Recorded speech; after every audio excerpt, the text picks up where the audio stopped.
Hello, my name is Michael Steil, and our presentation will be in two parts. The first part is about the old Xbox hacking, the second one will be about Xbox 360 hacking, so as much as we already have, because the Xbox has just been released 3 weeks ago, so there's not so much known. I can say that now, Linux doesn't run on it yet. But we have quite some information on that, and that part will be done by Felix Domke after my first part. So that you know what you can expect from my first part. We have had previous talks about Xbox done in 2002, in 2003, and in August of 2005 I did some additional research, and including information from the Bunny book, and all this together makes today's presentation. So I must warn you that there is few really new stuff. All of what I'm going to tell you has been done until 2003, but there are many things that haven't been previously released because we wanted to have an additional way if Microsoft updates the Xbox, so we didn't disclose that information. And well, another point is that what has been done in the last year is real reverse engineering of how Microsoft did the Xbox security system. So this talk is more like a conclusion or a summary of the complete system. And I must also tell that most of what has been done, most of the Xbox hacking has been done by other great people, has not been done by me. So let's look at the title, What Can You Expect? We are talking about security, we are talking about hardware security. Don't mistake this as security, what to do against buffer exploits. That's not this kind of security, it's more like a hardware vendor lock-in security. And yes, I admit that the title is quite catchy, about the 17 mistakes that Microsoft made. Now, well, I even have to emphasize that it's not 17 individual mistakes, but it is 17 classes of mistakes. Several mistakes have been made more than once. So the question is it really Microsoft? Are they to blame that they made all these mistakes? That's a theory of Bruce Schneier, who commented on a previous article I wrote, and his comment was lots of kindergarten security mistakes. Now, the question is, was he right? Is it really that simple? And that's why I'm going to start presenting everything from Microsoft's view. We will try to construct the security system, and afterwards we will hack it.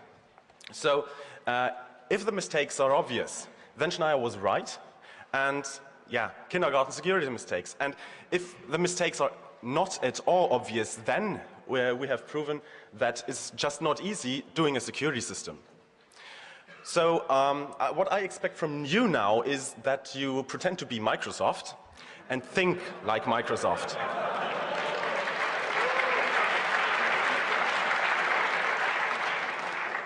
Let's look back at the year 2000. Home entertainment. Microsoft competes mainly in home entertainment against Sony. Sony has lots of products already on the market. It's just there with the Discman, with the mini disc. Microsoft is also there in some way with Windows Media Audio, and also NVIDIA with Windows Media Technologies. But Sony has the PlayStation, and Microsoft doesn't really have a complete product in the living room, and so they wanted their own video gaming console. So I told you that was in 2000. And the PlayStation 2 was going to be out a year and a half after that, and Microsoft badly needed an Xbox, their video game console, within 2 years. And there is not really a way to construct a complete new gaming console plus a security system and giving the developers the time to develop their games within 2 years. So what they did was basically use PC hardware, use Windows software, use DirectX libs, and put it in a smaller case.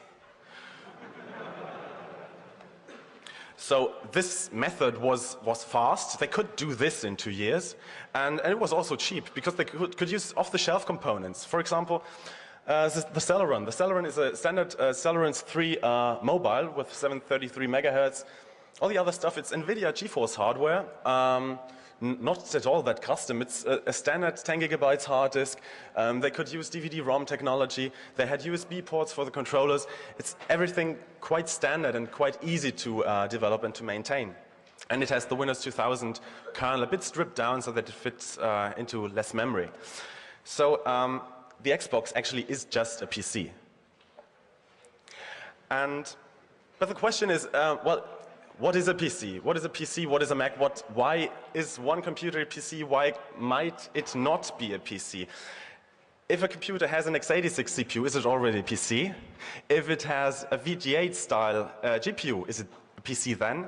Does it need all the PCI, AGP, IDE, USB, all these technologies? Is it already a PC then? Maybe not, but what the Xbox does have is all the legacy stuff. That is the old 1982 interrupt controller. Nobody uses that anymore today. Or the old timer. I think it will be used, but it's 1982 stuff.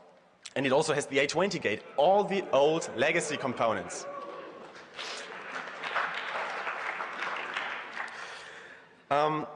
So if it is a PC, it would be trivial to run Linux or anything on it, but well, we need a security system for that, not just against Linux, but let's look at the different threats. We have Linux as one possible threat, so that people would use it as a computer, which is a bad thing because the Xbox is sold at loss and they make money with the games. So if someone uses this as a PC, they might really lose money, so they didn't want that. And also it's a prestige question. Homebrew software is also no good because if someone makes a media player or a browser, a media player that is not Microsoft Media Player or a browser that is not Internet Explorer, it would also be a bad thing because they do want the monopoly on that platform, which is always a good thing. Copied games is pretty obvious, they want to prevent that. And unlicensed games, that's something that some people might remember from Sega versus Accolade, that game developers have to pay royalties to Microsoft for every game, and if anyone could make games and unlicensed games were possible that Microsoft did not authorize, they would not gain that money. These four security threats can be addressed with a single system. The idea of this system is to make only authentic code run. Every time execution is passed from one chunk of code to the next chunk of code, all you have to do is check for the integrity of this. And this is called the chain of trust. A chain of trust that reminds us of what? Chain of trust and everything, all that is exactly the trusted computing stuff that everyone is afraid of. The Xbox has a complete trusted computing implementation in it. So in a chain of trust, where does execution get passed to another chunk of code? When the system starts up, we must load a Windows operating system or something, and we have to check whether this Windows is okay, whether someone has tampered with that. Also, if Windows loads a game or any other application, then another check has to be made. And let's look at what PCs look like. Well, actually, that's an Xbox, but it's just like a PC. We have a CPU there. We have the graphics processor there, which is integrated into the Northbridge, as with the NForce chipset, NForce 1 chipset that NVIDIA sold for the PC as well. We have a Southbridge there. We have his memory, and there's a flash chip. So what does a PC do if you turn it on? Where does it start its execution? Let's look at this. This is the memory map of a PC. At the very bottom, you have RAM. And at the top, you have the flash mapped into the addressing space. Now the CPU starts at this address. That's at the very top, minus 16 bytes. And this must be covered by flash on a PC. It would typically be code like this, like switch into protected mode, do anything. But what if we modified that somehow? Then we could just run our code. Well, not our code, we are Microsoft. The attackers could run their code. So, how could they make their code to be in there, in this flash ROM? Well, it's pretty obvious. The first possibility is you can just replace the flash chip. If you can put a socket in, and you can put your own flash chip in there, and it would run from would run your code there, which would be a pretty bad idea. The second thing is you can override the flash chip. There is a connector where you can attach your own flash chip. Now, why is that? Why did they add this extra connector? And the reason is money, because it is quite expensive if you put ROM inside a computer. It is also expensive if you use a flash chip, which you pre-program and then put into the main board, but it's a lot cheaper to put an empty ROM chip in it. Then the chipset must support it, that if the ROM chip is empty, then it will boot off an external ROM chip. And this ROM chip can then download over the network the image and flash it on the system to make all this a lot cheaper. So Microsoft did need this connector for an override ROM. And the third thing is it is a flash chip, so you can also overwrite it in a way. So that is not what we want. That must not be the case. There are 3 of these attacks. What possibilities do we have? The first possibility would be to use a ROM chip instead of a flash chip. A ROM chip has the features that it is more expensive. It cannot be overwritten, it cannot be overridden, because we don't need that in-system flashing. But the problem is we can still replace it. We could put a socket in it, and we would have lost. The second possibility is we could integrate the ROM chip into some other device. We wouldn't use any external chip, but we could integrate the ROM into the CPU. Then there would be no way to overwrite it because it is ROM, no way to override it, and there would be no way to replace it because you would have to replace the CPU, which just doesn't make sense because you would pay for the CPU twice and you would have to do soldering. Nobody would do that. It is very effective, but it's very expensive to use a custom CPU for that. Well, Microsoft wanted to have a cheap console, and they wanted to use off-the-shelf components, and they used the Celeron, and they couldn't have used off-the-shelf Celerons if the ROM wasn't there. So there is a third possibility. That is, it has been done before. I think the Nintendo 64 has done that, and I think also the Nintendo Game Boy. They integrate a small ROM, a really small ROM, just a few hundred bytes, into some device, into some chip that cannot be replaced, and then use a standard external flash chip. What must be done there is, well, this is obviously cheap, because you have a small ROM. A small ROM is always better than a big ROM. And, well, the question is where to put it. I'll come to that later.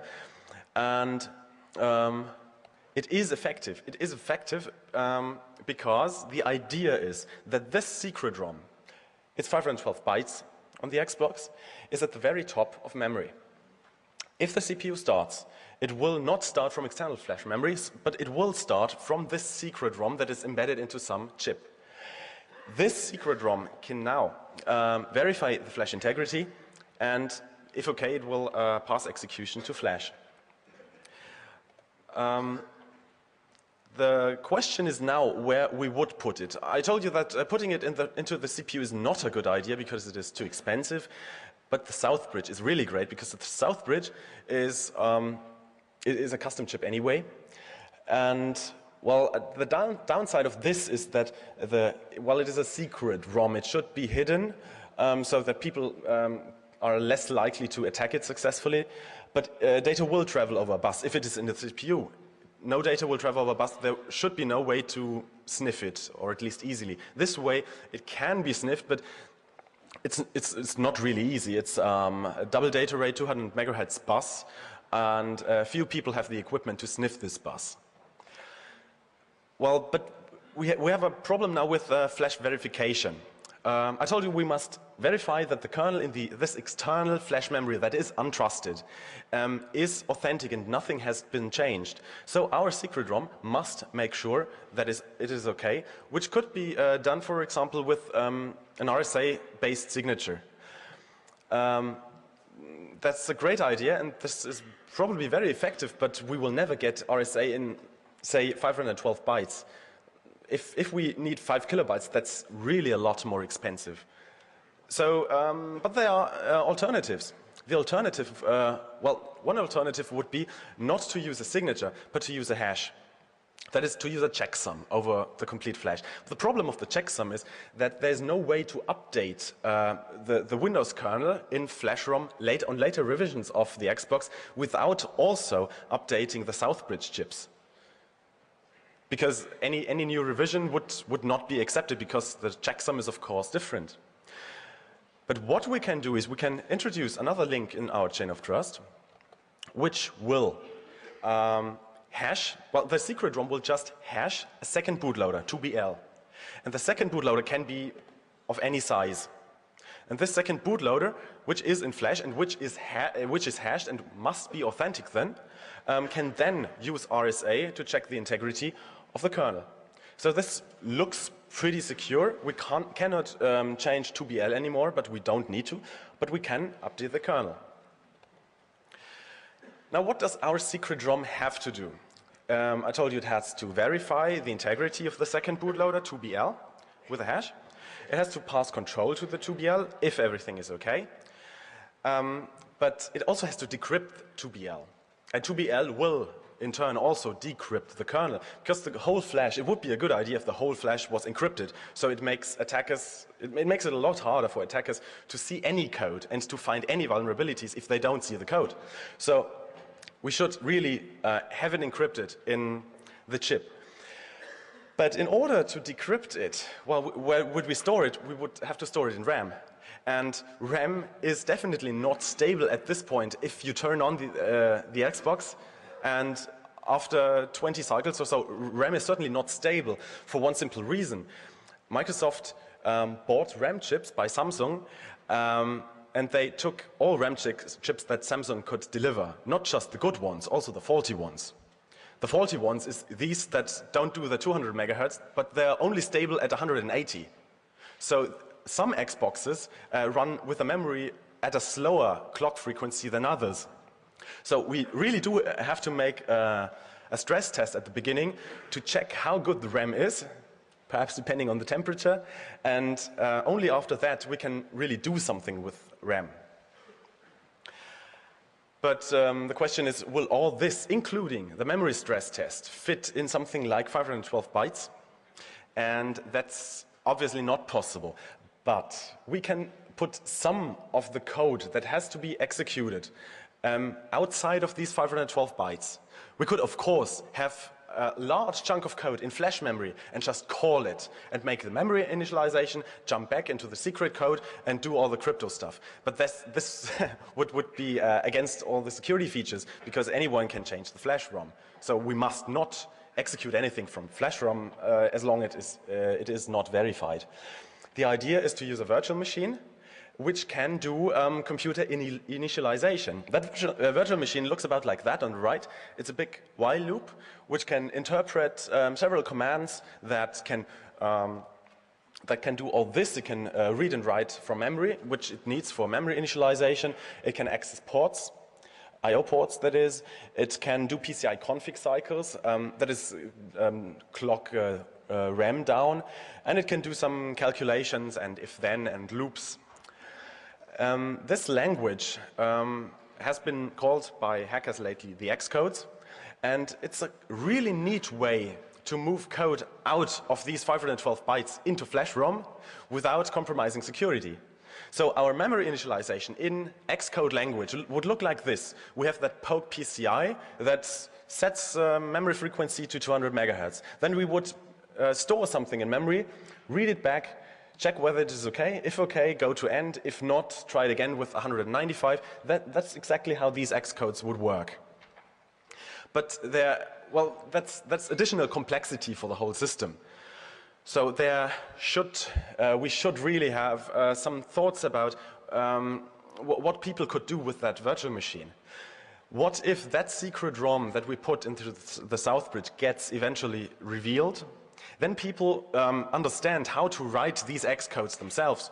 So we must really make sure, because the Xbox are not verified for integrity, we can't just do all that in 512 bytes of code. We must make sure that nobody does anything nasty with the Xcodes. And there are several attacks that should be quite obvious.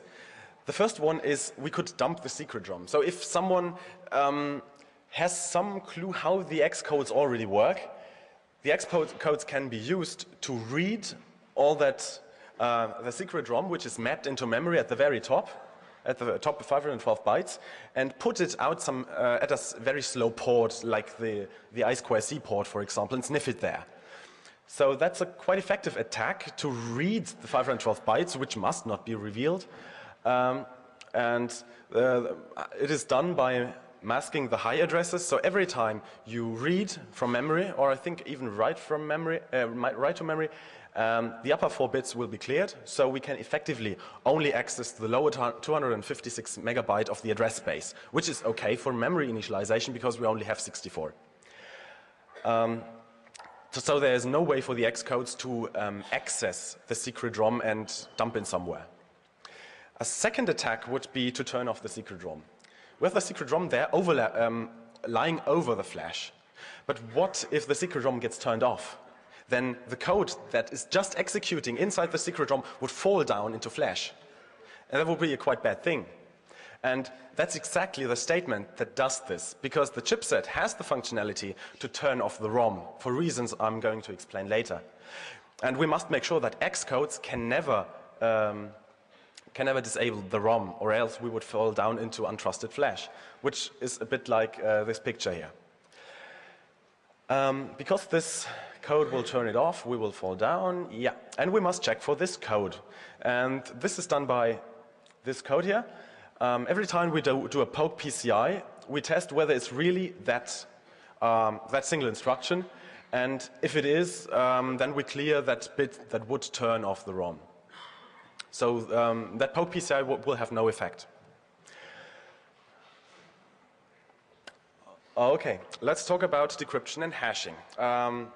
We must now, after memory initialization and all that virtual machine stuff, we must think about a way to decrypt and also checksum or hash the kernel that is stored in the untrusted external flash memory. And we need an effective, working, and really small algorithm.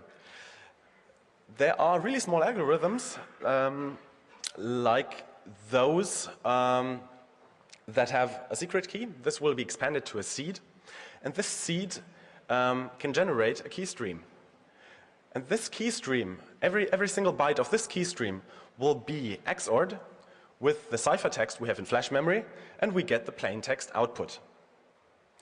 That's how RC4 and RC5, for example, do it. And there can be one additional property of these, that we have feedback of the data that gets decrypted into the seed. What happens then is that if, for example, we have a different ciphertext for one single byte, then the plain text will, of course, be changed. But because of the feedback, the whole key stream afterwards will also be different than before. And therefore, the whole plain text that comes out at the other side will also be different. So what this feedback gives us is that if you change a single byte, then the complete decryption will be altered. And even until the last few bytes, they all will also be different if you change a single byte. So what we get is we get a hash for free. All we have to check is whether the last few bytes are the same or have been changed. So that's a pretty neat way to combine decryption and hashing in a single algorithm if we have this feedback functionality. Now, what do we do if the flash is not correct? What if the flash check fails? We must panic in some way. We must blink the LED. We must not turn off the Xbox because the user wouldn't know what has happened if it really is a fault. We must blink the LEDs in some way to communicate. And obviously, we must hold the CPU, and we must also disable the secret ROM. That's why there is the functionality of disabling the secret ROM, because an attacker could just make that hash fail so that the Xbox deliberately panics. And while it panics and is turned on, someone could attach extra hardware to read that data, which is a lot easier than sniffing a bus. So secret ROM must be disabled. So how can we panic? That's a problem, because how would you crash a car while the motor is off? The problem is we could turn off the CPU and then turn off the secret ROM. But if we turn off the CPU, who can turn off the secret ROM? And on the other hand, if we turn off the secret ROM, then the CPU, where would the code be to turn off, to hold the CPU? So we have a real problem there. And Microsoft was very, very creative to solve this problem. That is, we drive just against the top of memory. That's the top of memory, that's the last few instructions that can fit there. And we just put these instructions that turn off the secret ROM at the very top of memory of our address space. So what does the CPU do if it goes against the very top of that? There's a barrier there. There will be a double fault, according to the data sheets, and the CPU will be halted. So we have both. We have turned it off and we have halted it because it ran against the end of memory. Okay, let's summarize the security system. What we do, we have that secret ROM, which is inside the south bridge. It is hard to sniff and is not possible to replace it. It is not possible to override or overwrite that secret ROM at least. And it's very hard to dump. It first must initialize RAM with this Xcode technology, which is stored in Flash, but which is secured. We have looked at all the cases that are possible attacks. And it must decrypt and hash the 2BL and panic if something goes wrong. Okay, now put off your standard glasses and put on your sunglasses. We are now the hackers.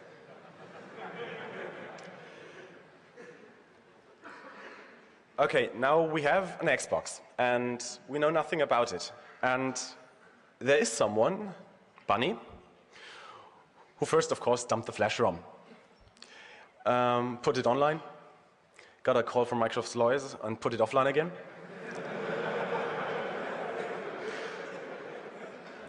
Okay, Bunny looked, of course, at that ROM and looked where the x86 would start, at that very top address, -16.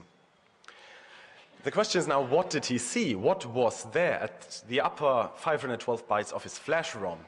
What should there be? Zeros? Interestingly, no. What Bunny saw was the upper 212 bytes of flash contain a virtual machine that can do many interesting things. It has decryption and hash code, RC5. It has panic code. But still, if he changed it, nothing happened. Of course, he found out that this was not the real thing that he was editing. These 412 bytes had no effect whatsoever because there was some secret ROM.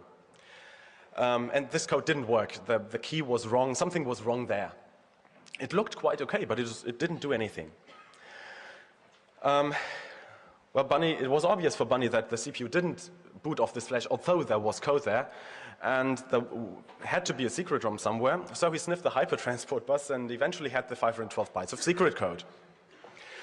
And in this secret code he saw there also was a virtual machine, RC4 decryption and hash code, panic code.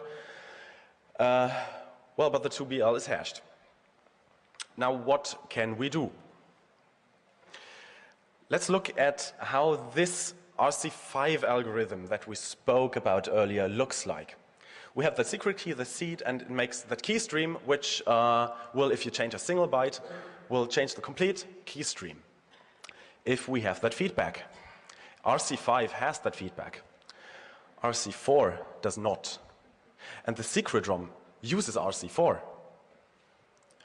So if a single byte gets changed, then only that byte gets changed in the plain text. But the key stream does not get changed, and the last few bytes also are the same. So effectively, you can't use RC4 as a hash. So there was no hash. They had some code which would do the decryption, which worked, and which looked like it would do a hash, but it didn't. We also had the RC4 secret key, which was, of course, in ROM. So we could decrypt 2BL and the kernel and everything with the secret key. And there was no hash. So all we had to do is just re-encrypt our data with that RC4 key and put it where the second bootloader would be. So it was quite trivial then for mod chips of the first generation just to disable the onboard RAM and add a parallel ROM to the complete system, which would have a modified ROM in it which would allow copied games, or a modified ROM which would run Linux or something. Second generation mod chips even managed to do everything in 9 wires because I told you about the method that there is an LPC override. If the flash chip is missing, then it can boot off an external flash chip that is connected just with 9 wires, very easy to solder. All you have to do is ground a single data line and will boot off the external LPC ROM, and you'll have to just solder it there. So Microsoft had basically lost at that point. But there was also a problem with the Xbox Linux bootloader because when we did our own ROM that would eventually run Linux, we couldn't just ship that secret RC4 key with our build scripts. That just didn't feel right. So we had to find a better way and just look at the ROM code again and see perhaps there might be some more problems. Let's look at that crash thing to halt the CPU. Now the question is this really true? Does it double fault at that point? Because the point is that memory is indeed a circle. Well, memory is a donut. So memory, after the end of memory, memory starts again. So does execution, if it passes over that border of FF to 0, is it really an exception? Does the CPU panic? Or perhaps it just continues executing at 0, and at 0 there's RAM. Someone named Weiser thought that perhaps the execution might be rolled over, so he put his own code there and let the second bootloader check fail deliberately so that the panic code would be executed. The question is now, how can we put some data to RAM? RAM, we can put something in flash code, but we can't put anything in RAM. So the solution is we use Xcodes. Xcodes can store data in RAM. We just poke 2 instructions, that is a jump into flash memory, into the beginning of flash memory. We put that at 0 of RAM. Let the hash fail, and then it wraps around and jumps to the beginning of the flash, into our code, which flash is untrusted. We can just put our code there. And the point is, this really works. There's no exception, no double fault, nothing. But why?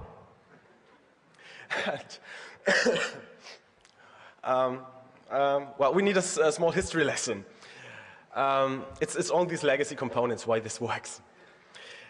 The 8086 CPU, that old ancient 1978 CPU, started at the very top of its address space minus 16 bytes. But there are also, well, you can always start either at the very end or at the very beginning of the address space. Other chips started at 0. So in order to make the Intel series compatible with memory layouts where we start either at the top or at the bottom, which was obviously important for Intel, they implemented an interesting hack. Unconnected addresses on any computer should always read back as FF. On an x86, FF behaves always like a knob. You know where this is going at? So if there is no ROM up there, there's always FF, and it knobs its way through these 16 instructions and starts again at 0, where people can put their ROM. So this is by design. Execution can start at 0, and internally this will be done by a wraparound, by executing around that wraparound. And well, all the CPUs today that Intel makes still do all this. But why did Microsoft do it wrong? This is very well documented in Intel datasheets. And that's also a question of history. Microsoft made this mistake because AMD CPUs don't have this behavior.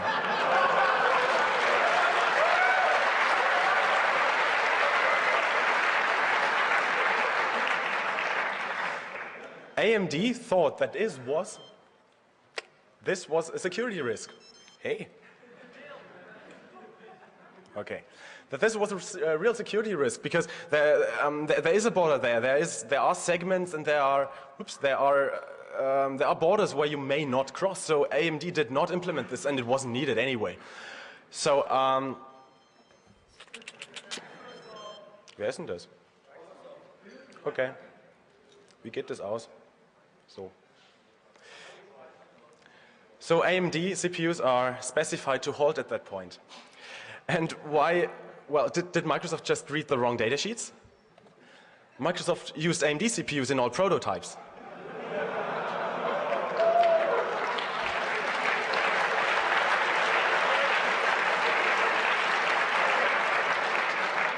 But why did they do that? Were they just stupid? No, they were not.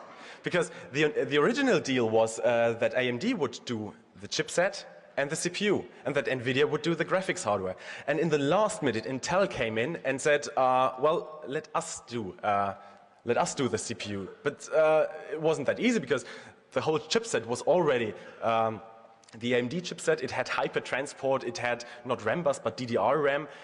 It was a real AMD system. So Intel were the ones that really changed the complete design so that it was compatible with an Intel CPU.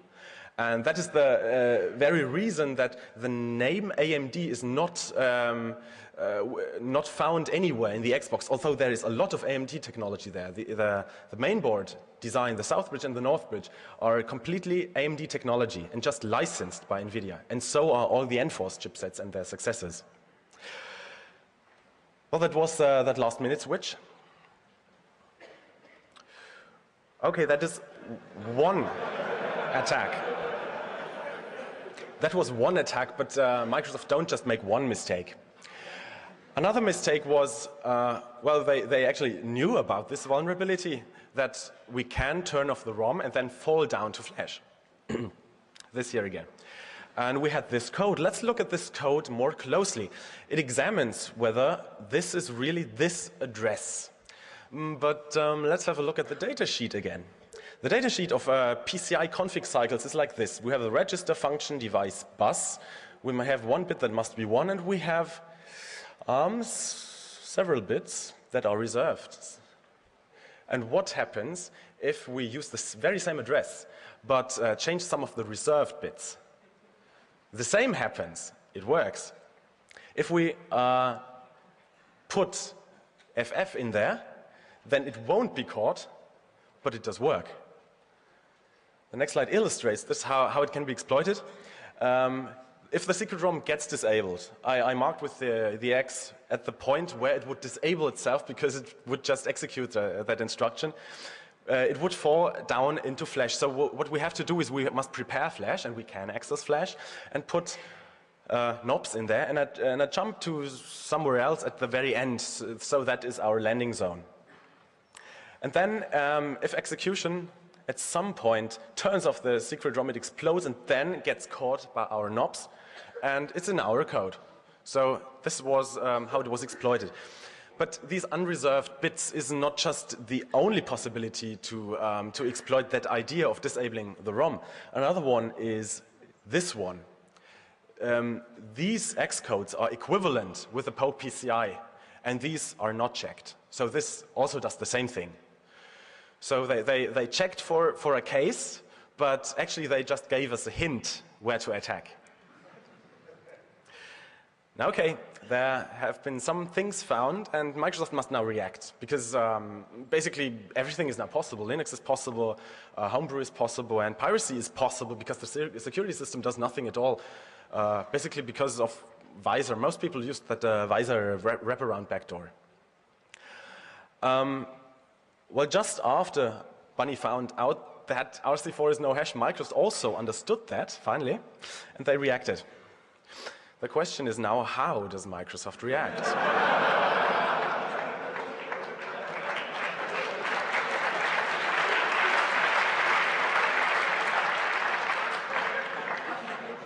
How did Microsoft react to finding out that RC4 cannot be used as a hash? A, do a complete code audit over their only 512 security code bytes. C, wait for more attacks. Perhaps someone else finds something similar. B, fix the hash. Or D, do nothing. So what would be your guess? Did anyone say C? B is it? They did fix the hash, which might have looked like a good idea, but actually it was the worst idea. Doing nothing, which is the same as wait for more attacks, would have been a lot better, or a code audit. Well, what they did was they found out that RC4 was no hash, and they still thought that RC5 was no option. Well, the history behind this RC5 thing, these 512 bytes that were in the flash, which shouldn't have belonged there, because it should have been in the secret code, and which did nothing at all, were actually an old version of that secret code. And this old version used RC5 encryption, and RC5 can be used as a hash. And then they changed it, they improved it to use RC4 and blew it. And they didn't use, we don't really know why they didn't use RC5, why they changed it into RC4. But RC5 wasn't that perfectly specified or finished at that time, so or perhaps some pattern problems. It was a really new algorithm, so they went back to RC4, and still RC5 was no option at that point for some reason.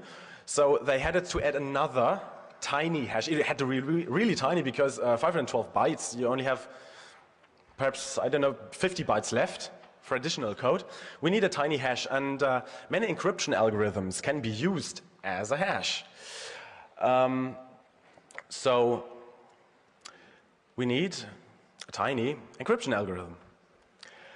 What happens if we put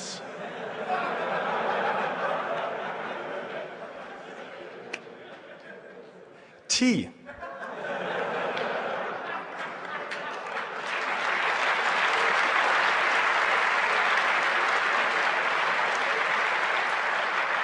I must admit, I have no proof that it really worked like this, but they did indeed use the tiny encryption algorithm. And they fixed the secret ROM. They kept the RC4 in and added the T hash, which was really tiny and fit in there. While they were at it, they could also update the RC4 key to make it, well, we had to sniff it again then to have the new ROM, but it was trivial to update it. And they traced thousands of Southbridge chips that had already been made by NVIDIA. NVIDIA blamed a loss in one quarter completely on Microsoft because of that write-off on Xbox MCPs by way of the IT hacker. So that was a really, really expensive step. But that step made no difference. Of course, extracting the new ROM isn't any harder than extracting the old one. We could just have asked Bunny again to dump it, but other people, including two people that are sitting in the audience, worked on an easier way, a way that was a lot easier. Old legacy stuff.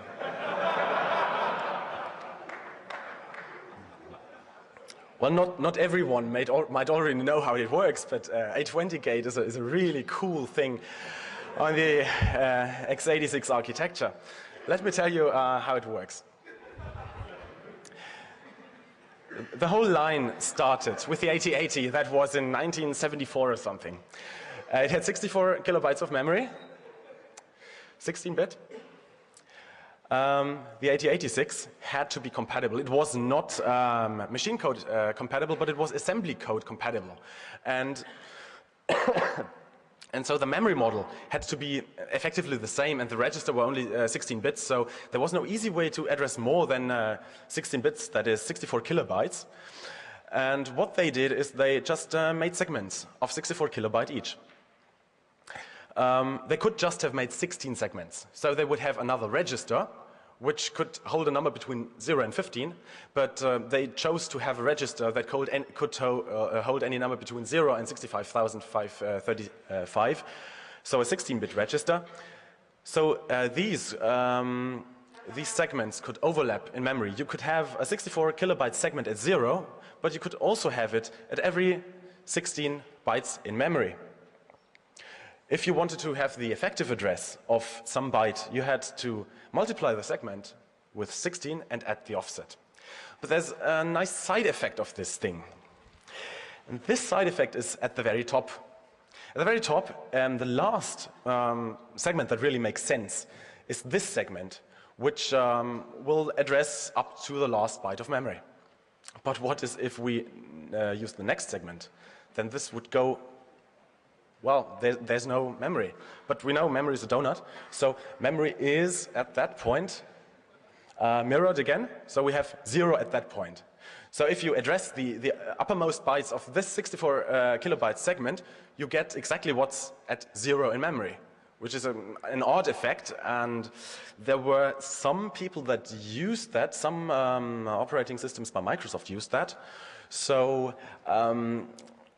well, if we have, yeah, okay, let's look at some numbers here. If we have the last segment there is, and we go 16 bytes up, we already are at 1 megabyte, and this is then 0. Or if we take the highest address possible, then we will effectively be almost 64 kilobytes above 1 megabyte, which is 64 kilobytes at the very bottom of RAM.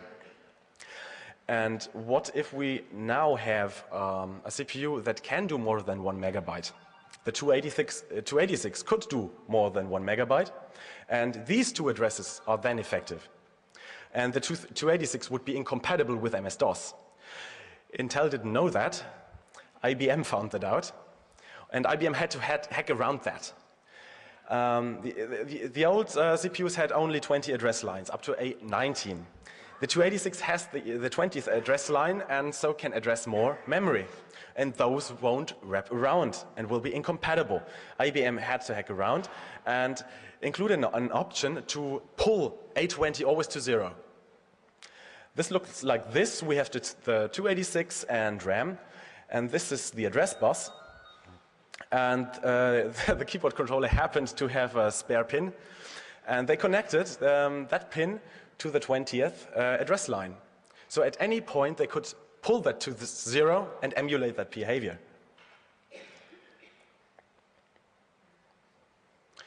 So there are two possible states of this. If you open the 820 gate, then you're in the native mode of the 286 and can address more than 1 megabyte of memory. And this is also abused by MS-DOS as high memory in real mode. If you close it, you simulate the wraparound and are compatible with old software. And all addresses, every effective address that gets generated by the CPU will always be ended with this number. Well, of course, today's CPUs still have this, and well, today's PCs still have this, but even the CPUs have it because it's now a pin of the CPU. It's not so easy to fiddle around with the bus anymore. So the CPU, I think, since the 486 have this feature embedded into them, and of course also the Pentium 3 used in the Xbox. How do we use that 820 hack? We take an Xbox and connect the 820 gate to GND. Then all addresses that will ever be used in memory will be ended with this key. And then the CPU starts at what location? If it would start at this location, it would start here. Now, where in the memory map is that? Let us look at the memory map. At the very top we have flash, and we would have the position where it starts normally. And we have the secret ROM. Of course, it starts in secret ROM, but if we start at the different address using the 820 hack, we start about here. What is here? Flash is mirrored over 16 megabytes. So all we had to do is just connect a single wire and put our code there. Of course, that's no good idea for a mod chip, but it wasn't needed anyway. But it's a great and easy way to dump the ROM. We just could put our code that dumped the ROM to a slow speed bus like I2C. That's how we got the new ROM. And then we looked at it and saw there was a T-hash. Well, T wasn't quite such a good idea because This means that each T key has 3 other equivalent keys. In particular, it is easy to construct collisions for T when used in a Davis-Meyer hashing mode.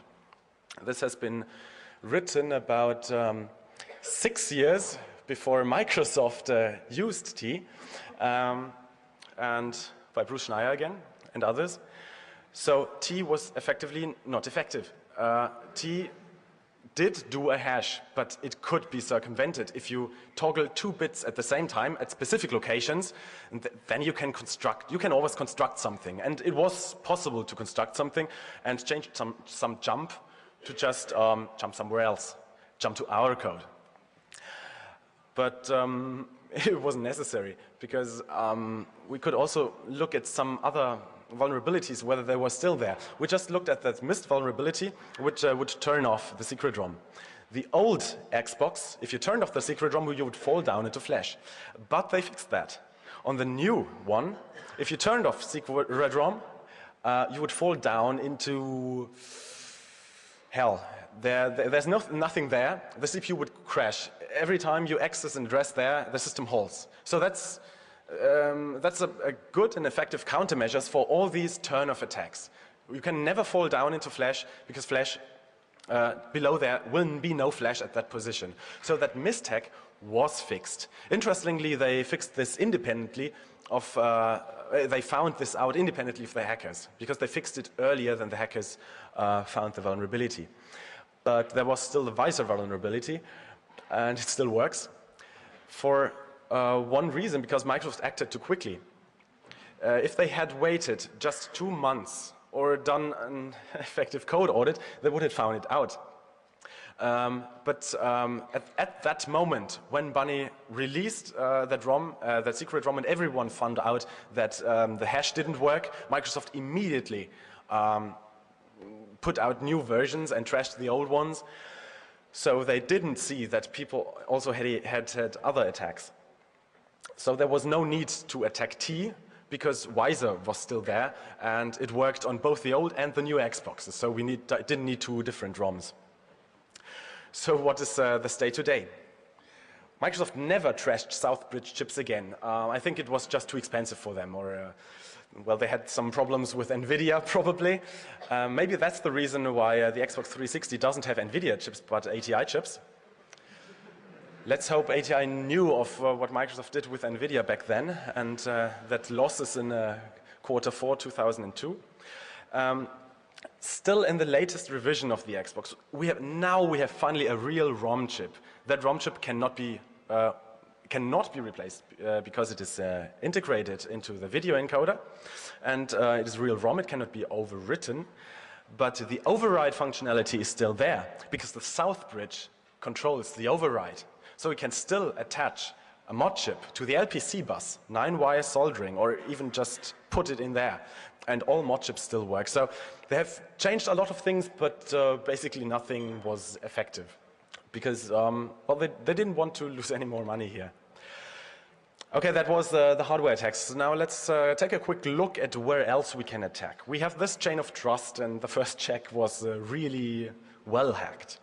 The second check, when Windows starts a game, well, that Windows-like kernel that is in there starts a game, then there will be an RSA 2048-bit verification. Some people try to brute force that. I think they are still calculating. And this looked quite well, because it was basically taken from Windows code, and it was old and working code, not newly created 512 bytes. But there's another point that we can attack. If games load data, there are no checks. There are not necessarily checks, and most times there are none. So we can try just standard buffer exploit methods to not open it, to not change anything on the Xbox, but just get our code on it somehow. Let's look at the game, how we can exploit vulnerabilities in games. We must look at what data gets loaded by games. That's graphics, audio, video, everything from that custom DVDs that they have. The problem is that we cannot create original DVDs. They won't be accepted. It won't accept DVD-Rs, and there's no known way or no really easy way to really clone these original DVDs. So the only thing is save games. Save games are not stored on the DVD, they are stored either on the hard disk or on USB storage. Every memory card you use on the Xbox is a standard USB stick. And so you can plug it into a Linux computer or just use a USB stick with an adapter, put it into the Xbox, and if the correct image is there, then you have save games. That's how the action replay works, for example. Let's look at save game exploits. Davichi Lee from Switzerland tried the games alphabetically. What's the first game on the alphabet? Nothing with A, but with 0. 007. He tried 007 and it had a save game vulnerability. So everything that had to be done was David did a lot more, but everything that a standard user would have to do then was have the game. DD, that is copy the image of the hacked save game to a USB stick and connect it to the Xbox, load that save game. Not only with 007, there are several more games. About every 1 in 4 games that we checked have some kind of vulnerability in save games handling. The NX bit hadn't been invented back then. And if we load the save game, this happens. But now some may ask how this can be possible. If I have some buffer exploit in, let's say, Internet Explorer on a Windows system, I'm not in kernel mode. I can't shut down the system. I have only the privileges of the user that is running. Aren't games on the Xbox also running in user mode? No, all games run in kernel mode.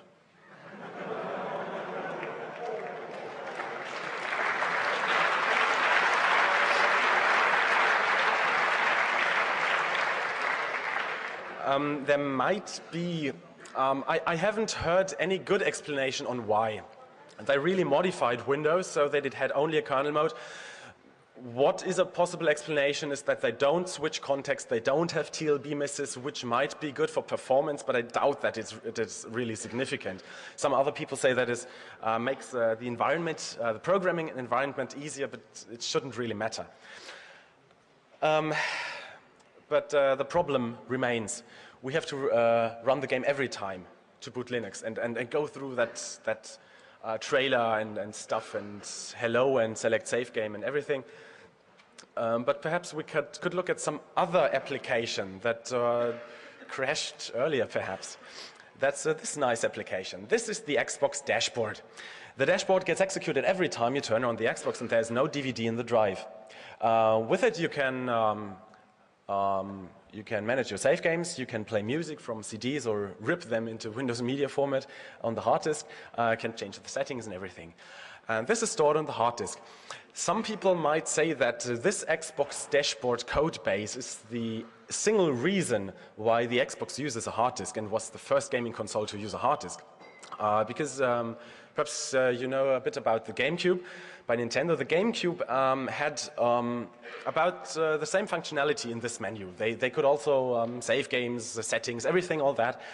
And Nintendo fit all that code in 2 megabytes, in a ROM chip of 2 megabytes. Microsoft fits this in 100 megabytes. ROM chips with 100 megabytes are expensive. So let's take a hard disk and find perhaps a way to make use of that hard disk. Perhaps they thought. That's all just ideas. By the way, the Xbox 360 doesn't come with a hard disk. You can have an optional hard disk, but it does work without hard disk, and it has 16 megabytes of flash. So they stripped it down to 16 megabytes. Not bad. The dashboard does a lot of things. Has data files on hard disk, of course. It loads audio files, 3D meshes for these nice 3D animations. It loads fonts, and it checksums audio, 3D meshes.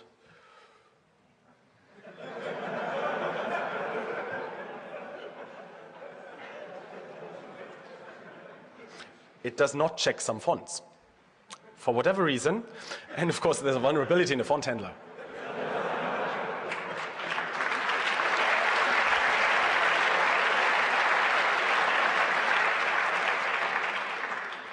So If we abuse this in the correct way, we can change the dashboard into this.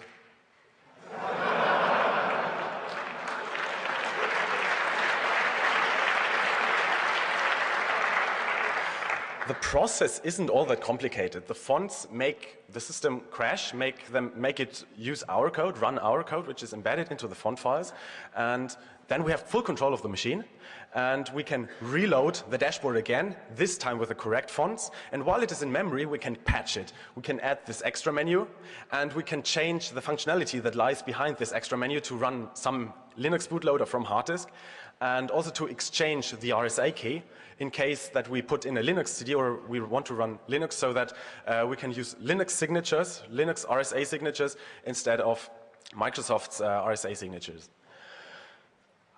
So what the user had to do was just DD it to the USB stick as always, load the save game, and the save game had a script inside that installed the hacked fonts, because that script that was run in kernel mode from inside the save game had full control of the machine, could do anything on hard disk. We had a driver for the hard disk structures, so Linux could do that. And every time you turn on the Xbox, the fonts crash, and you get that hacked dashboard, which makes it possible to run Linux for a menu, or you can still run games.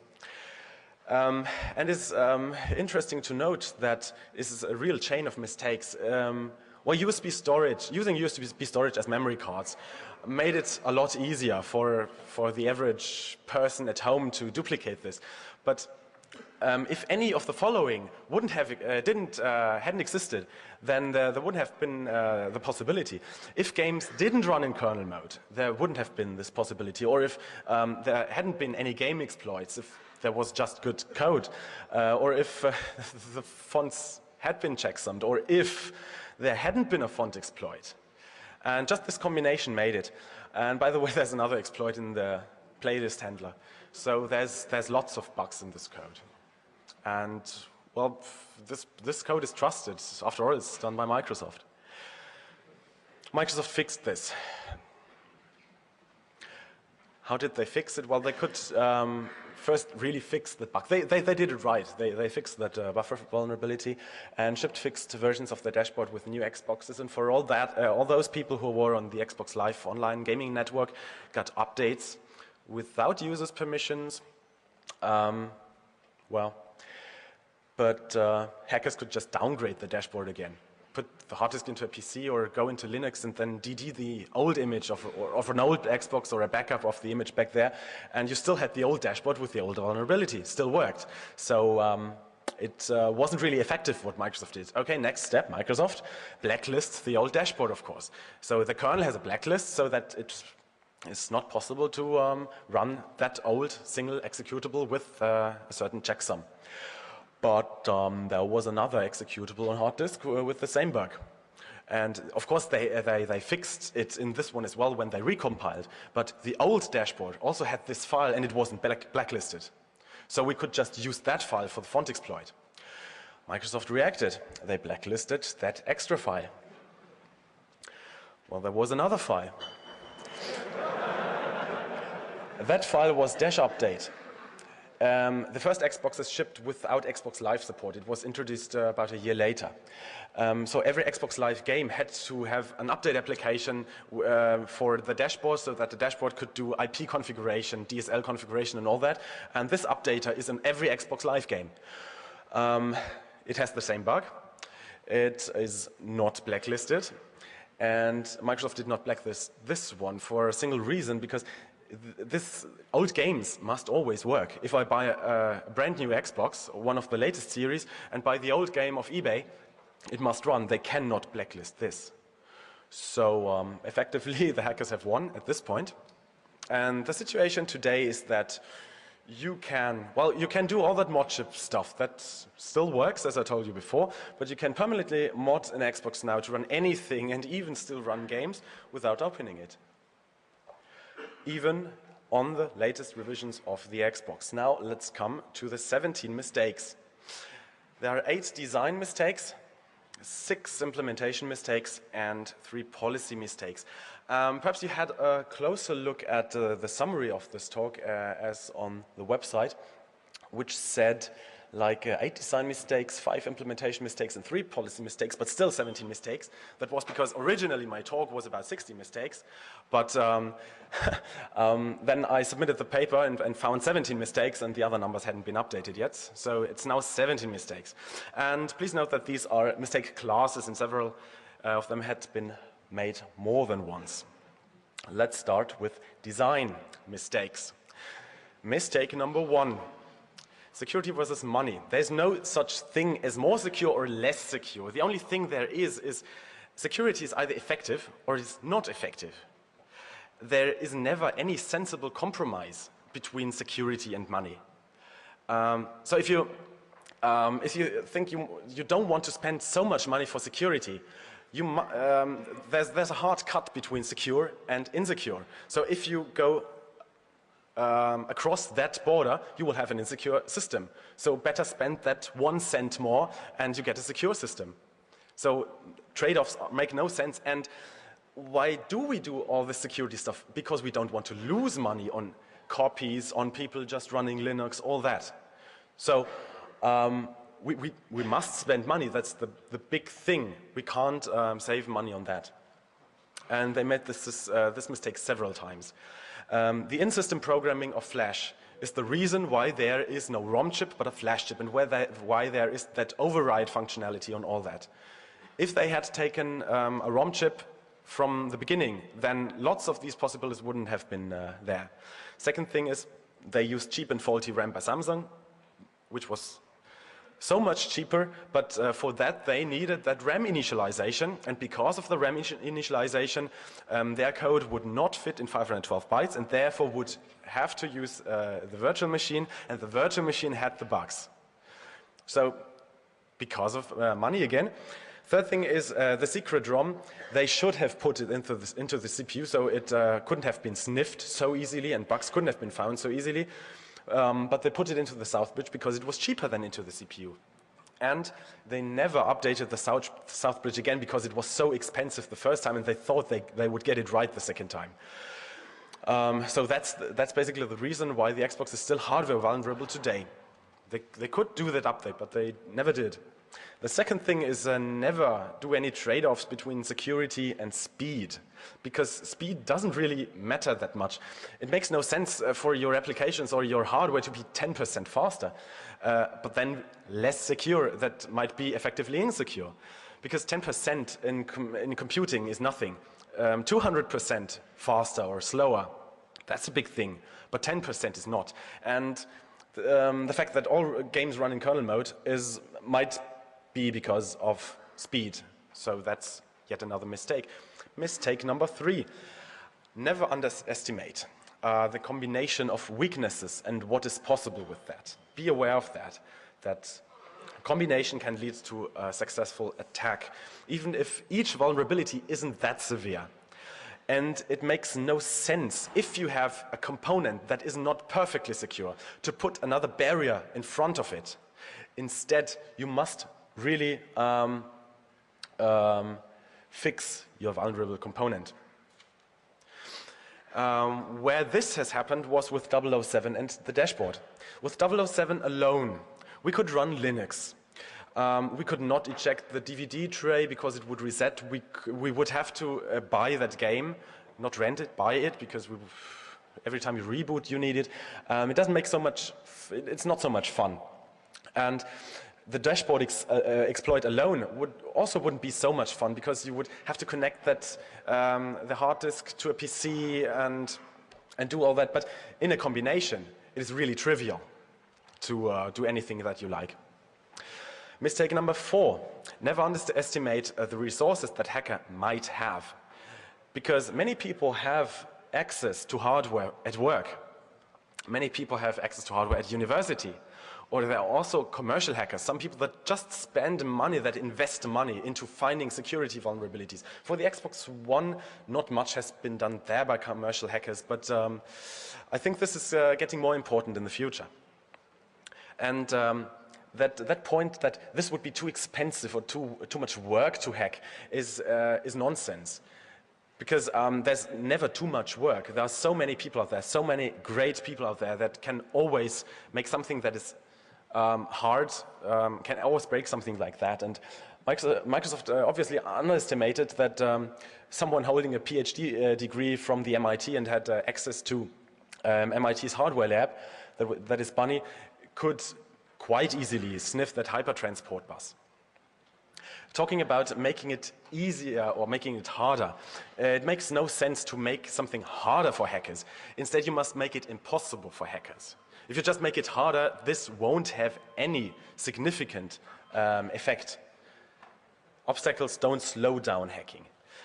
Because there are so many hackers, it always works. It makes no sense to use your energy for that.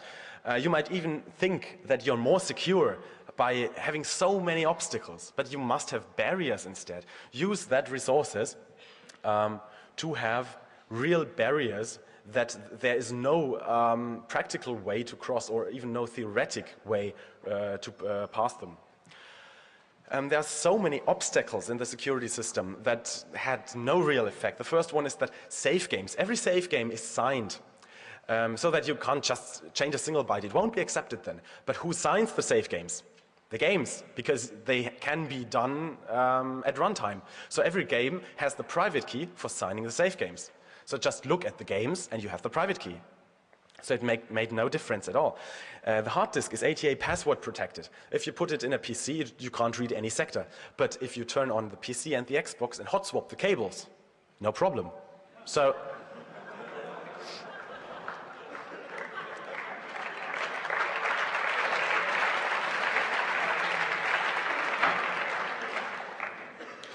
the next point is that hiding the secret ROM also had effectively no effect because it was dumped, so there wouldn't really have been any necessity for that. And the last thing is that if you put a game into a PC drive, you can't read it. Well, if you could read it, it wouldn't be a problem because you can burn a copy, but the copy won't work. So this was just a small obstacle, but no barrier, and there was not really a sense in making that. A very important point is that, speaking of hacker groups, that you must never use a single security system to keep many different hackers off your system. Because all these hackers will then unite. And these groups might not have anything in common. Because the Linux guys were not interested in copies. The pirates were not interested in Linux. And the homebrew people were a very different group, but they did, in a way, either directly or indirectly by using each other's what the others had in their own code. So in a way, they always work together. So instead, you must always find out who your enemies are and what they want, and then decide for every group of enemies on your security system. And for the Xbox, for example, there's the Linux homebrew and copies people. And what they should have done is, for example, like Sony did. Sony sold a Linux kit for the PlayStation 2.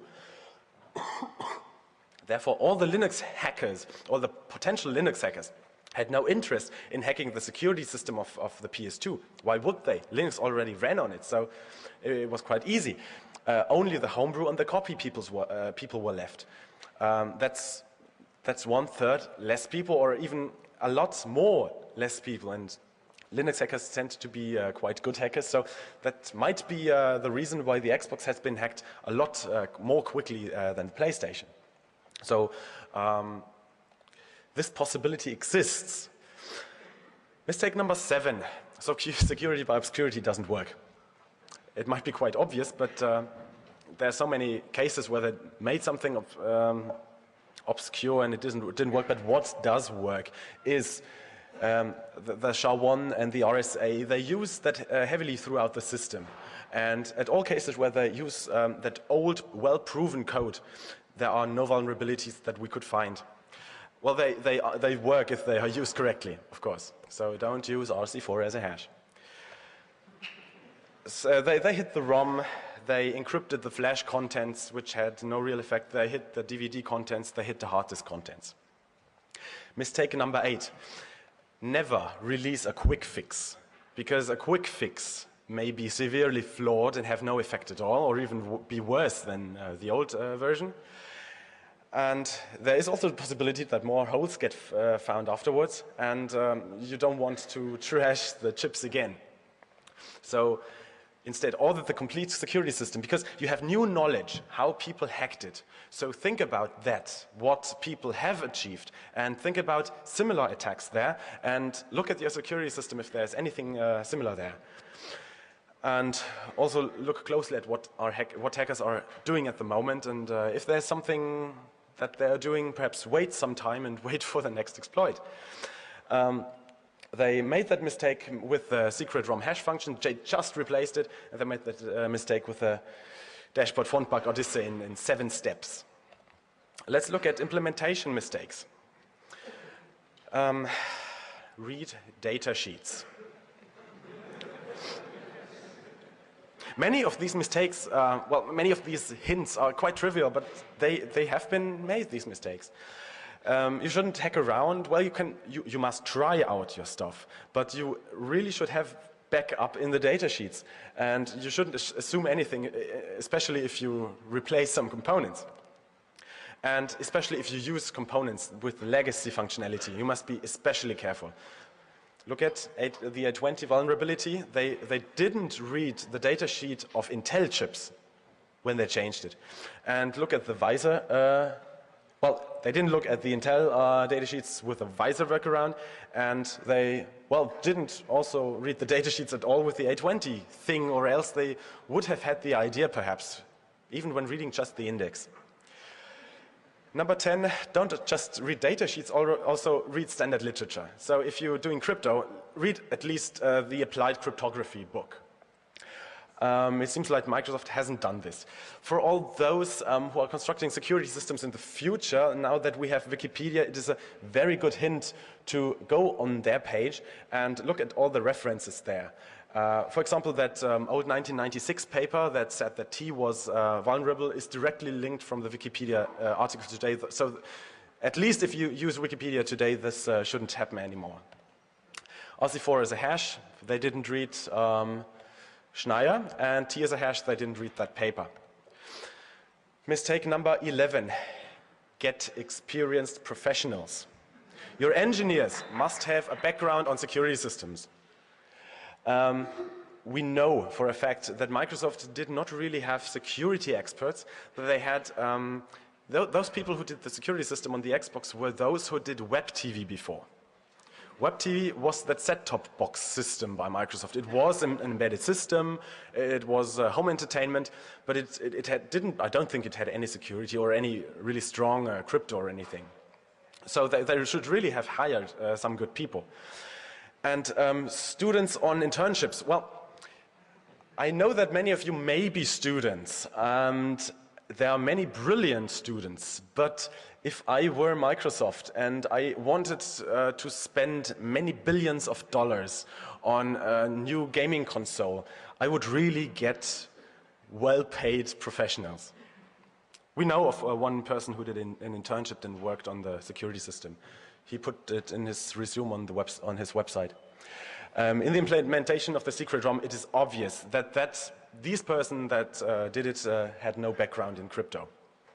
Mistake number 12, check that your code is complete and catches all the cases.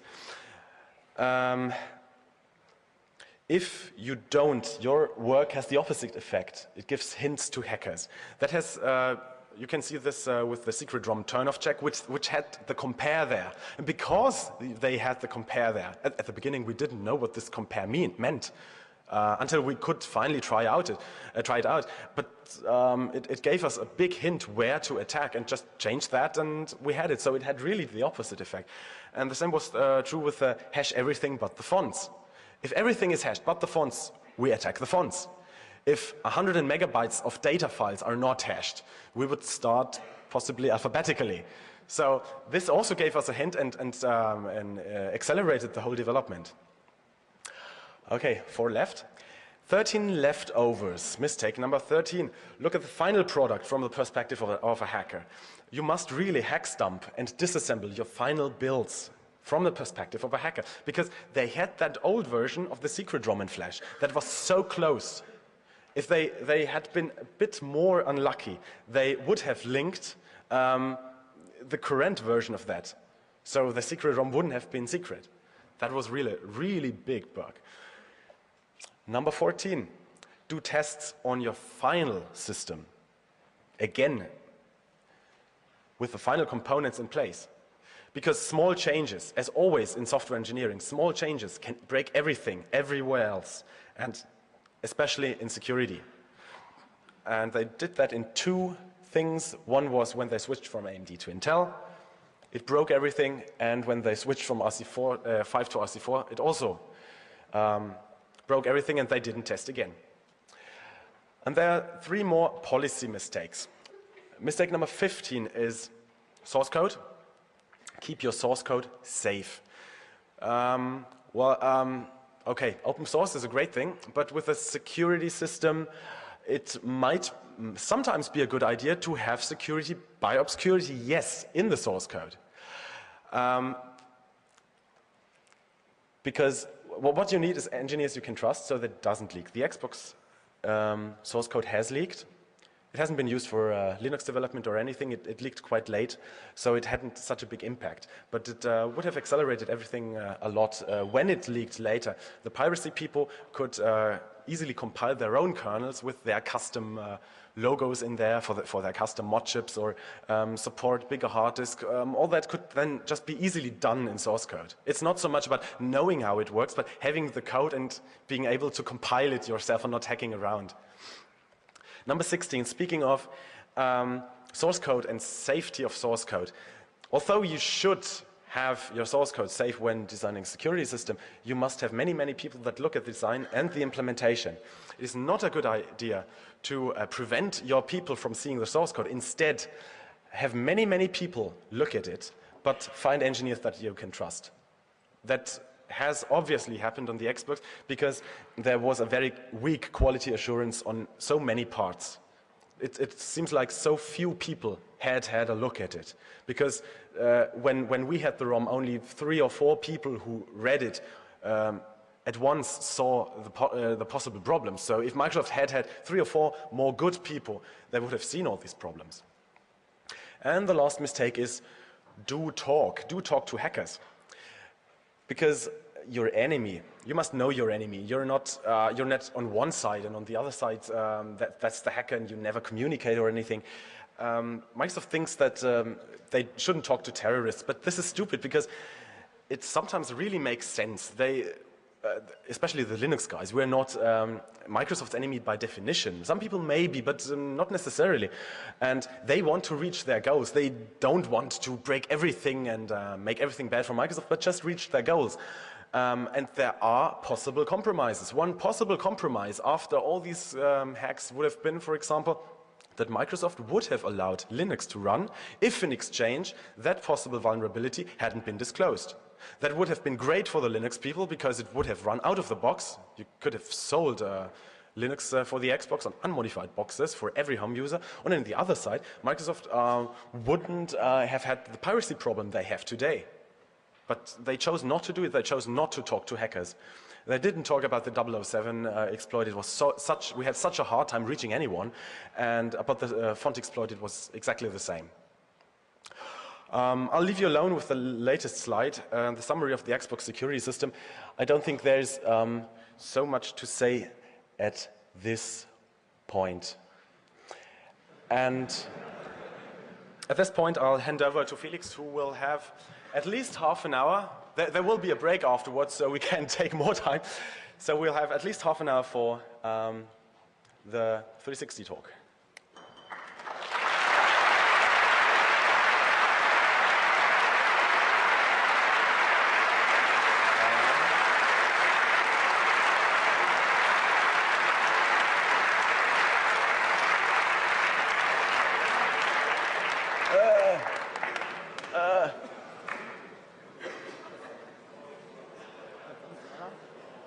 Nein, das bin ich. Ach so. Oder? Das hier, nein. Nee, ganz darüber. Das hier? Ja.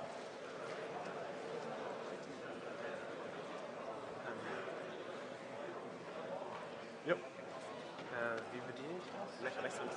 Hello. Yeah, hello. I'm Felix Domke, and I'm going to tell you a bit about the. Please fix that. Yeah. Okay. That's still missing. No, okay. Yeah, I'm going to tell you about the new Xbox, the Xbox 360. It's just released, I think, a month ago here in Germany. So there isn't, Linux is not yet running, but okay. I will give you an overview about the hardware and so on and tell you about possible attacks. So a big fat warning first. Michael, kann man das irgendwie entfernen da? Okay. Some of the information I'm giving you are purely speculative. So we've got some information from pretty obscure sources, and we don't know really if they are correct, but they look so. And so, I'm just telling you what we know and what we think to know. And don't panic if it's not really, if it's a bit different. It's really a new topic for us, but we're doing our best. So, the new Xbox, I think most of you heard from it. It has a new CPU. In fact, everything is new, but the CPU is the biggest change. It's now a custom CPU. It's not off-the-shelf hardware. So they stopped using x86. So they started using PowerPC, and they're using a custom CPU from IBM, which is a PowerPC CPU manufactured by IBM. Its code name is Xenon, which also gave a code name for the whole console, which is called Xenon as well. It's a 3-core CPU and runs at 3.2 gigahertz, which sounds very fast, but please keep in mind that the CPU is stripped down, so that it doesn't support out-of-order processing of instructions. So usual code will really run slow on this if it's not optimized for this CPU. It will run, but it will run slowly. And because that, out-of-order execution is that instructions are reordered, so if a memory access, for example, is done, other instructions can already be executed, and still waiting for the memory access, which is slow usually, so waiting until it's done. And the Xbox CPU can't do this, so the compiler has to take care of reordering the instructions, so the impact is minimal. In order to optimize this further, they implemented 2 hardware threads per core, which is something like hyper-threading on on normal CPUs, Pentium 4. This isn't a good thing, but they had to do it to improve the performance. So, they have a pretty fast CPU. Other features is a very fast, a VMX 128 core, which is something like Altivec, or but improved with 128 registers. They had to improve improve the architecture this way and implement new opcodes for handling the new register set. Normal Altivec only has, I think, 32 registers, I'm not sure. And the CPU has some cache and a relatively large second level cache, which is shared by all the cores and is pretty fast and can be used as normal memory, which is quite common in consoles today. The CPU, many people ask me why Apple, for example, doesn't use the CPU in some computers for them. But the reason is simply that this is not really a general purpose CPU. It can execute normal PowerPC code, but it just does not perform. So it works quite well in a console because all the hardware is fixed and all the games are fixed, and you can optimize the compiler for exactly this CPU, but it just doesn't work in a normal computer or something. So this is not better than a G5, it's just a different thing. It's called PowerPC and it executes PowerPC code, but you just can't compare to a G5 or something. For ideal performance, you really have to have multiple threads running, and this is a problem because usual code is single-threaded, and most games are single-threaded, and application software is single-threaded as well. So you can only use a quarter of the performance if you use only a single thread, and game developers developers have to start using multiple threads for their games, which is pretty new. All other consoles only have one CPU core, and so it doesn't make any sense there. And it's really hard to get all the performance out of this chip, but we have to see. Yeah, it was told, I'm not sure if this is correct, that the current Xbox game mainly are single-threaded, so they use a quarter of the, about a quarter of the performance or something. We have to see how this evolves, and maybe there's some approaches to make generic application software multi-threaded without much effort, but it's not so easy. So yeah, it's really not a replacement for a normal CPU. It's just, yeah, it's a custom CPU for a game console. Yeah, the GPU, the graphic processor, is from ATI. The code name is Xenos. Yeah, it's a pretty fast chip, I was told, but I don't know anything about graphic stuff, so I just believe them. They have embedded DRAM on the chip, which is pretty fast because they can have a very high clock rate to the chip and so on. They use it for the frame buffer. But that RAM is not on the same die as the GPU, but is on the same chip, so it's a multi-chip package. And it's kind of intelligent RAM, which can also do Z-compare and some 3D functions which are required. Yeah, but so it's a totally custom CPU as well. The GPU is also used as a NOR bridge, so the memory is connected there, the CPU is connected there, and the south bridge, which is connected using PCI Express, is also connected there. Yeah, then they have a DVD-ROM. It's pretty much the same like the old Xbox. This time they used a serial ATA connection, but everything else I think is mostly the same. They're using off-the-shelf hardware for this. They have a proprietary power connector and tray connector, but that's all.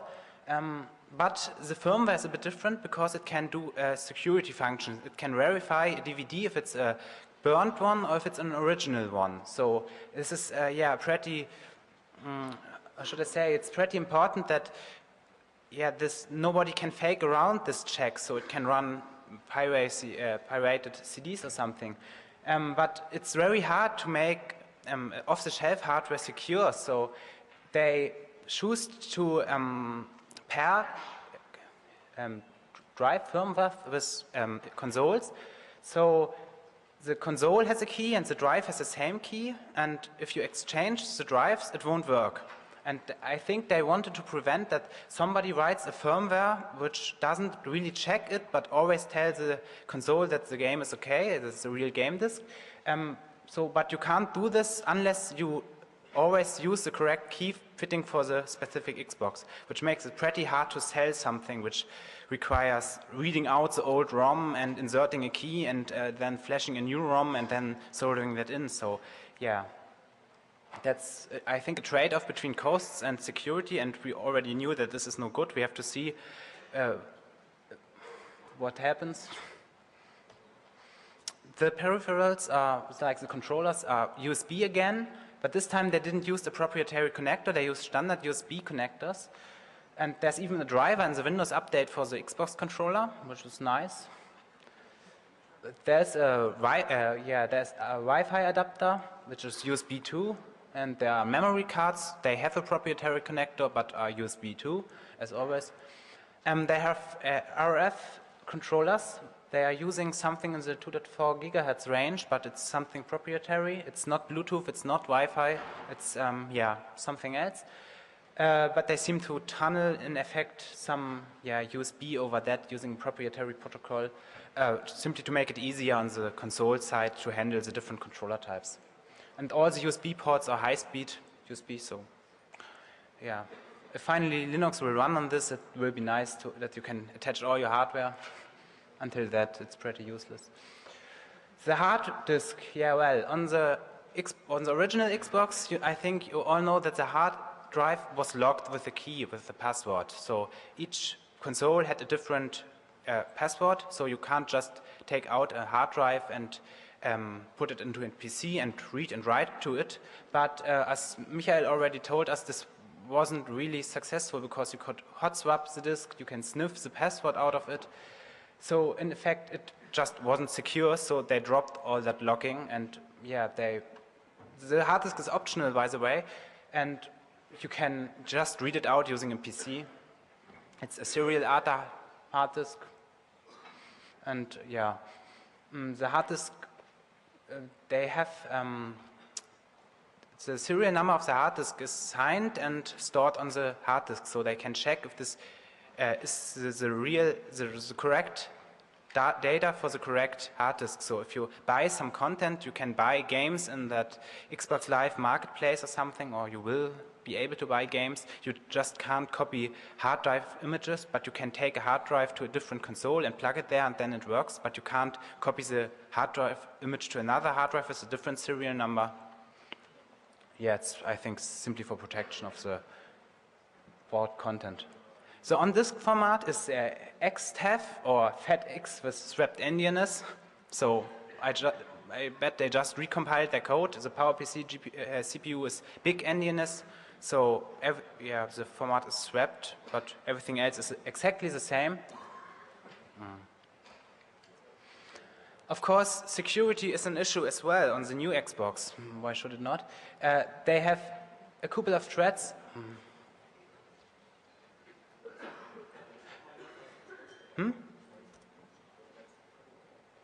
Okay. So the first real big issue are wares or pirating users, which don't want to buy their games but play their games without paying. And Microsoft obviously has to provide a secure platform to make it, to make the game developers supporting their platform, because if they can't sell their games for a specific platform because they all get copied, they don't want to support that platform. So the next thing is they don't want non-licensed code like third-party media players and so on available for the Xbox, because the hardware is much more expensive than it is sold. So they, I think they pay like $150 per box. So they don't want that you use the box for something else than playing games or using their software. Next thing is that they seem to want to push their proprietary technologies, so they want to push the Windows Media, their specific formats. They don't want MPEG-4, but their Windows Media. They don't want any Mozilla or something. They want their Internet Explorer when they have a browser and so on. So they really don't want you to execute your own code on it. And Linux, would be a pretty big bad picture if it runs on the Xbox again so fast, like it was happened on the first Xbox. So they will have to, or they implemented security against this. So unlicensed code should not be executed. If we look how this was defeated on the Xbox One, the Wares people developed mod chips which replaced the original ROM and allowed the kernel to run executables from all media, so you can copy the games to the hard disk and run it from there. This was a kernel hack, and they sure want to prevent this again. Then mod chips also allowed you to execute completely unsigned code, which you just compiled using maybe a free tool chain or something. And finally, Linux was able to. Linux has to take over the control of the whole system. So games, as Michael told you, are executed in supervisor mode and not in a user mode. So Linux was able to completely overtake the system, because it was, when it was executed in a game context, it was executed in a supervisor context. Microsoft, they had to fix this, and they first had to think again of their chain of trust. Does it really work?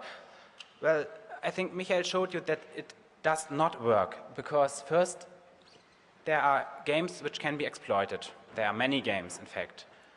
Then there could be evil game developers which implement something like a backdoor or something which doesn't get caught in the process when Microsoft is reviewing the binaries or the code. I don't know the process of this. So they could implement a backdoor which could break the security.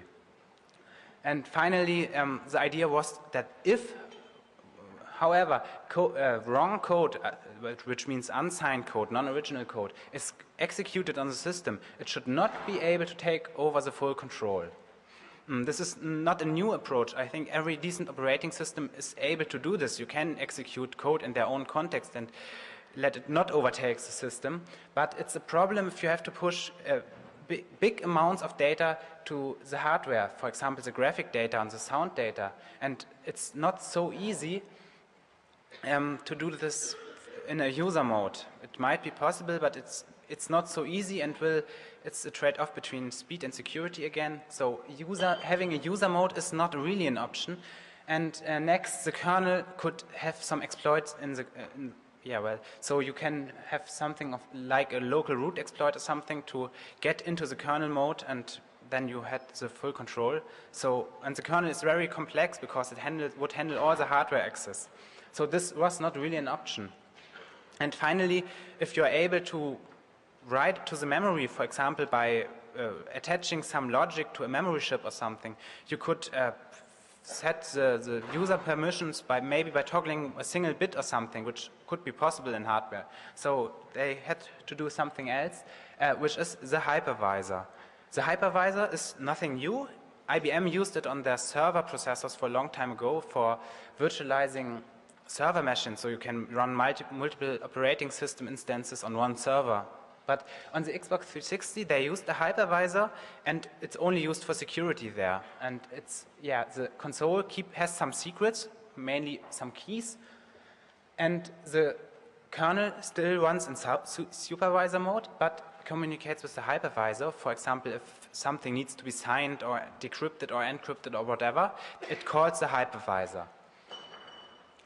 The disk authentication, for example, the first thing a mod chip has to hack in order to allow pirated copies to run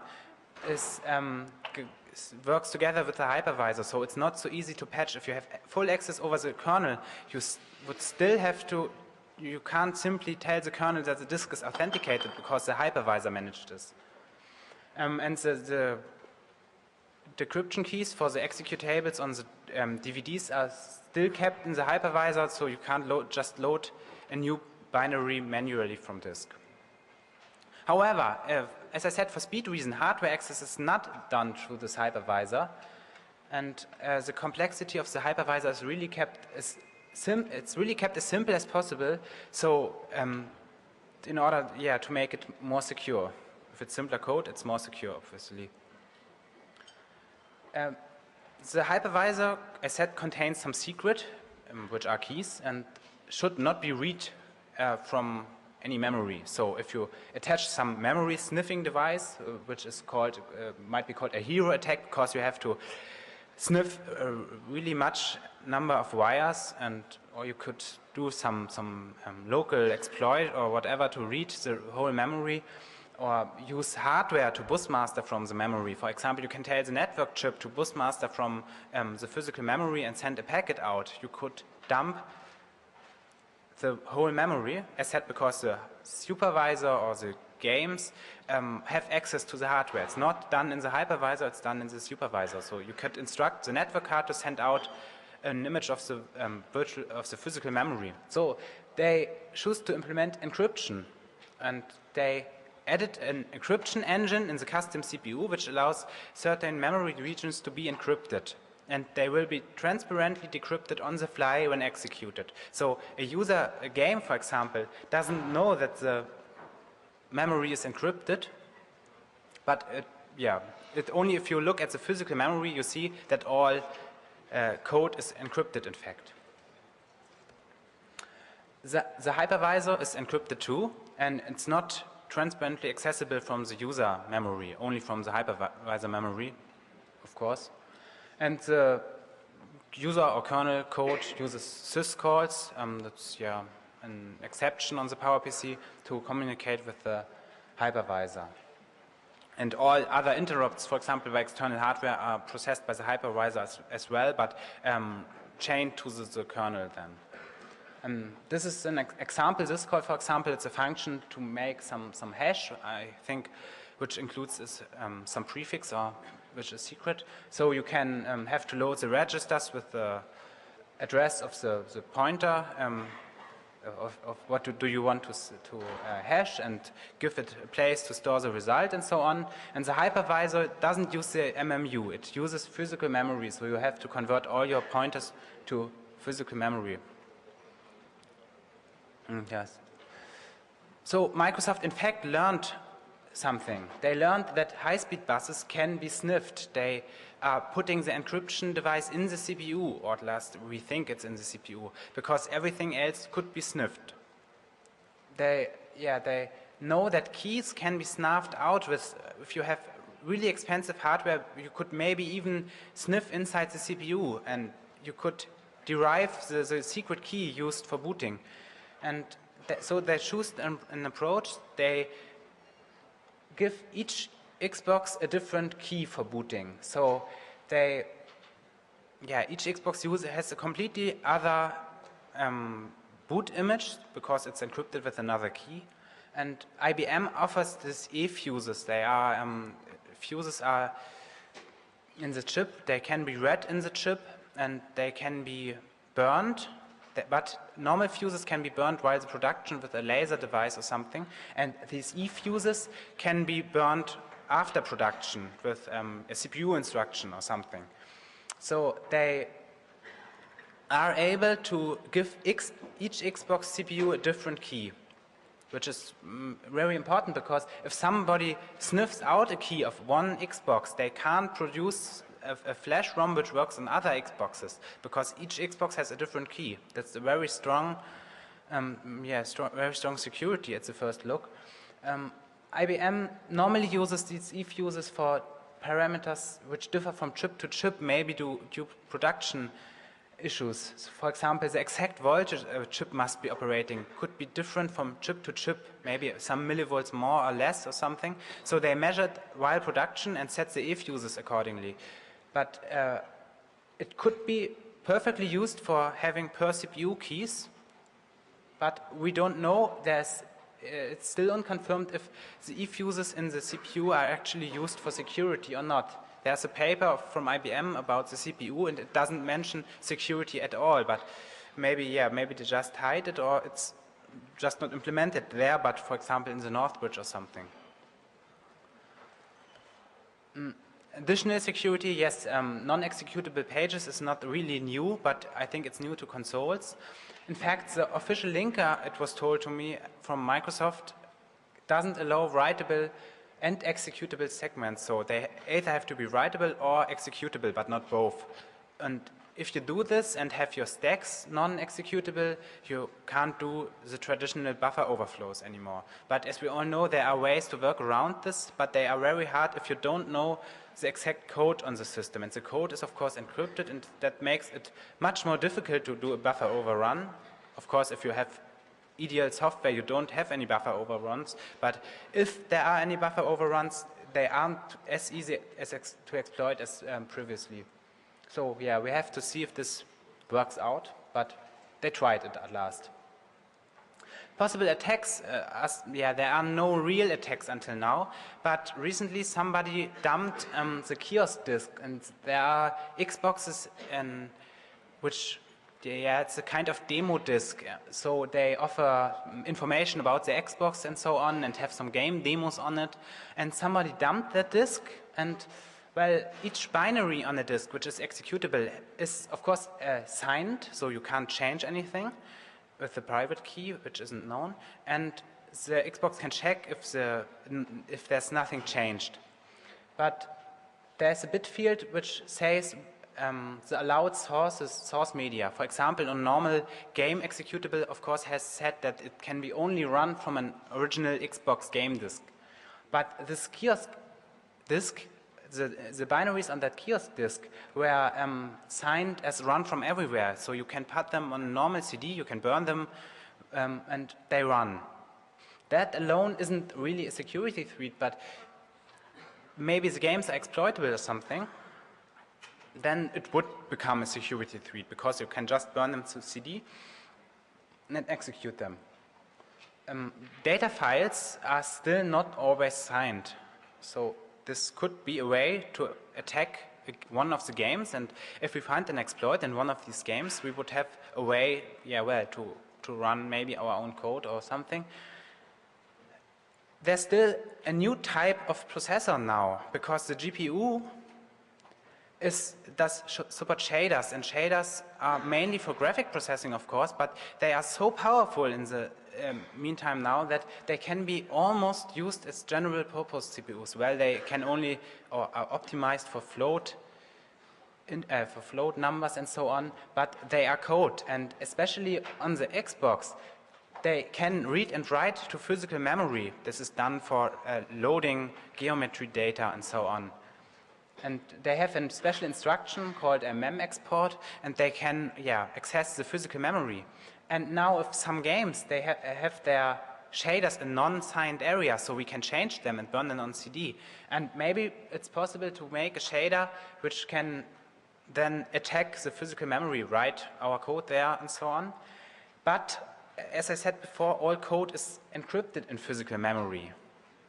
But obviously the data is not encrypted in physical memory because, for example, the GPU must access geometry data and textures and so on, and they can't be encrypted. So we could change data, we could change stack frames and so on, modify return addresses, and it could be pretty much fun messing around with shaders and their features to access the memory. This is one possible attack. It's a very recent discovery of this kiosk disk and the shaders which are there. So we have to see if this works out. Currently there is no real attack, as I said, but maybe, time will tell, and it's just a month since the release. I hope this changes. So, the current state is so far you can't run Linux, but the good thing is you can't run any pirate games. And that is good for Microsoft. And if you want to keep track with the information of the, there's a project called 360. The website is marked there, and Michael just want to show you something. And